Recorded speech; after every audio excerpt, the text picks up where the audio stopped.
School crush एक ऐसी बीमारी जो तुम्हारी रातों की चैन और दोपहर की नींद उड़ा ले। हाय, मैं स्कूल क्रश हूँ। तो मैं लड़कों को संपर्क में आने वाले अधलेट पागल बना के छोड़ देती हूँ, जिसके बाद लड़के जादू की तरह धूप खाने लगते हैं। हाय, मेरा नाम है नमन और मैं धूप खा के अपना जिंदगी का गुजारा करता हूँ, क्योंकि भाई मैं सुंदर नहीं हूँ। स्कूल क्रश तो आपकी जिंदगी में आने वाला एक ऐसा पार्ट जो कि आपकी जिंदगी को बदल के छोड़ देता है, जिसके बाद आप ना चाहते हुए सुंदर दिखने की कोशिश करने लगते हो। हालांकि आप होते नहीं हो, लेकिन फिर भी ये कोशिश करने लगते हो। तो यो गाइस, तो ये स्टोरी है मेरी स्कूल लाइफ की। तब भाई मेरी लाइफ में पहली बार एक लड़की आई थी जिसको भाई मैंने अपनी क्रश मान लिया था, तन मन धन से।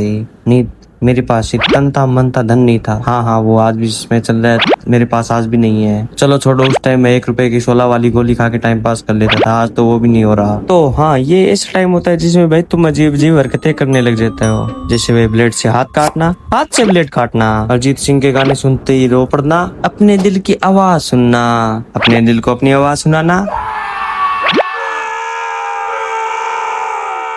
अपनी बिना सेव किए हुई छाती पे अपनी क्रश का नाम लिखना। भाई इतना तो तुम अपने बाप के लिए करते थे, तुम्हारा बाप शायद जमीन ज्यादा तुमको दे देता। तो हाँ, ये सब घटनाएं मेरे साथ घट चुकी है, तभी मैं इनका जिक्र कर रहा हूँ। तो ये एक क्लास 11th की घटना। तब भाई मेरी क्लास में आई थी एक पायल नाम की लड़की, जिसपे भाई मेरी नजर पड़ गई थी और मैंने उसको अपना क्रश मान लिया था।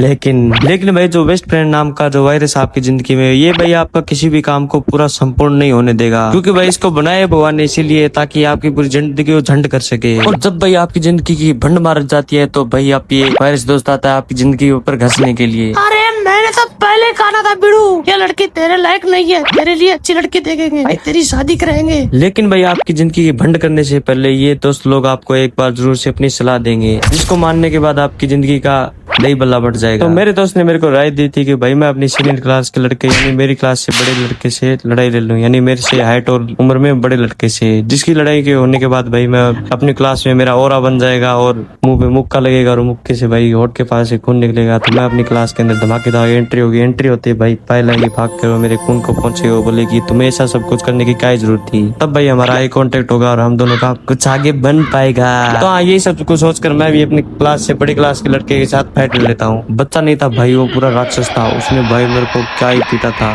लेकिन भाई जिस तरह की हमारी फाइट हुई, इस लड़ाई के अंदर हम दोनों ही एक मंदिर के बाहर बैठे भिखारी से भी बदतर हालत में दिख रहे थे। इसके बाद भाई कोई लड़की तो क्या लड़का भी हमें उठाने के लिए भी हमारे पास नहीं आ रहा था, क्योंकि भाई हम दोनों ने मिट्टी के अंदर इतनी बुरी तरह लड़ाई की थी कि भाई मेरी भी शर्ट फट गई, उसकी पैंट फट गई, उसको भी 4 से 5 मेरे से डुब खाने पड़ गए और मेरे को उससे बहुत से लापे आ गए। और मैंने जैसे सोचा था कि भाई मेरे होठ के पास से खून निकलेगा, होठ के पास से नहीं निकला। भाई मेरे जो कमर है उसको पूरा छील दिया। क्या ही भाई हमारे घर वालों ने भी हमारी कुटाई की थी। तो हाँ, ऐसी सब कुछ हरकतें मैंने अपनी क्लास के अंदर की थी। तो हाँ, ऐसी कुछ राय देते थे मेरे दोस्त लोग। हाँ, वो दिमाग से थोड़े पैदल थे, पैदल क्या पूरे ही लंगड़े थे। तो बात है एक दिन नॉर्मल डे की। तो आज के बाद मेरा क्रश का सपना पूरा एकदम से खत्म होने वाला था। तो हाँ, ऐसी एक नॉर्मल डे की बात है कि मैं, मेरा दोस्त मिंटू, नमन तीनों एक लेने बैठे हुए थे और जस्ट नमन के आगे बैठी हुई थी मेरी क्रश। ठीक है, तो बात कुछ हुई है कि नमन और मिंटू के बीच में लड़ाई हो जाती है और इसी लड़ाई के बीच में मैं उन दोनों को उकसाने भी लग जाता हूँ, क्योंकि पता नहीं मेरे क्या सोचा था और मैं उन दोनों को उकसाने में लग जाता हूँ कि भाई क्या तू इससे कमजोर है। भाई उसको बोल देता हूँ थोड़ी देर में कि भाई क्या तू इससे कमजोर है। ऐसे करके भाई मैंने उन दोनों को इतना उकसा दिया कि वो दोनों भाई हाथापाई भी उतराते हैं। और हाथापाई भी उतराने के बाद मिंटू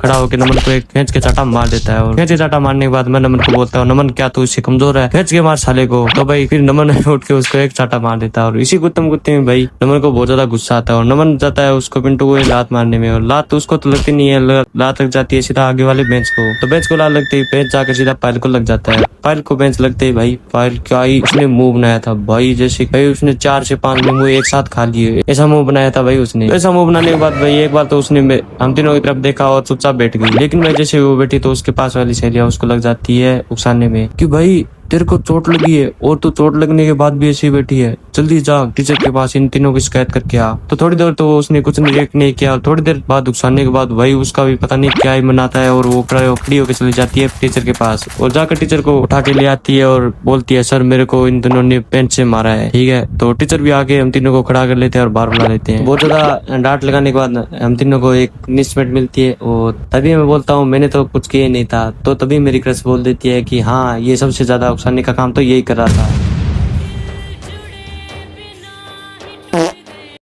तो इतना सुनते ही भाई मेरा दिल से उतर आता है। तो हाँ, उसी के साथ मेरी ये प्रेम कहानी खत्म होती है। तो अगर आपको वीडियो पसंद है, वीडियो को लाइक कर देना, चैनल को सब्सक्राइब कर देना। मिलता है नेक्स्ट वीडियो में, तब तक के लिए गुड बाय।